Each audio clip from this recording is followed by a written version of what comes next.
This for his 5 minutes, or 3 minutes, excuse me. Thank you, sir. I want to talk about vaccines, particularly because I think that Republicans and the Secretary Kennedy is undermining vaccines in this country. My home state of Texas, we're at the epicenter of a historic measles outbreaks, where we've seen 2,000 Americans and 2 Texas kids that have been killed unnecessarily. And measles, which were previously eradicated, is one of the most deadly diseases, but there is a safe and effective vaccine for that, and I think that we all know that. Meanwhile, 15 children have died during this flu season, and 90% of them were unvaccinated. So it's not theoretical. For decades, insurers have covered vaccines based on the recommendations of independent medical experts. Those recommendations have literally saved the lives of 1 million Americans since 1994. And despite this fact, Secretary Kennedy has injected this pseudoscience into federal vaccine policy and weakened the childhood immunization schedule. The Secretary says he wants to make America healthy again, but all he's doing is bringing measles back again.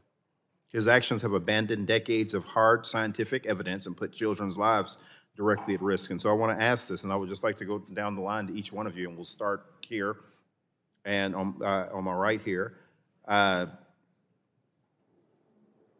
Yes or no?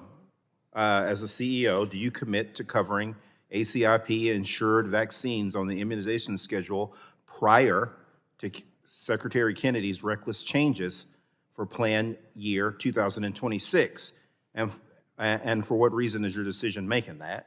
If everybody could just go down the line, yes or no, do you plan on? So and we don't have a lot of time, if we could just give you a yes or no.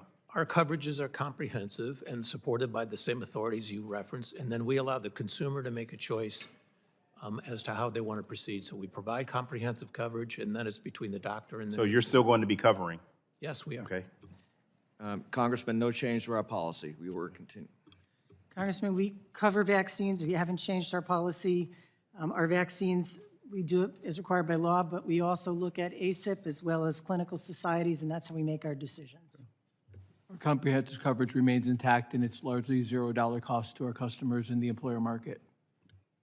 Yes, it's the consensus of the medical community that they're safe and effective, and so we continue to cover them. Thank you.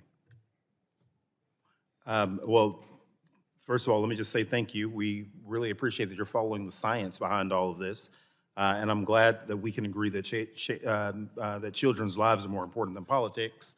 And again, not only are you following the science, I mean, you're following common sense. This stuff has been researched, and it's been a part of American life and has made us safer for a reason. So thank you for your commitment. Gentleman yields back and now recognizes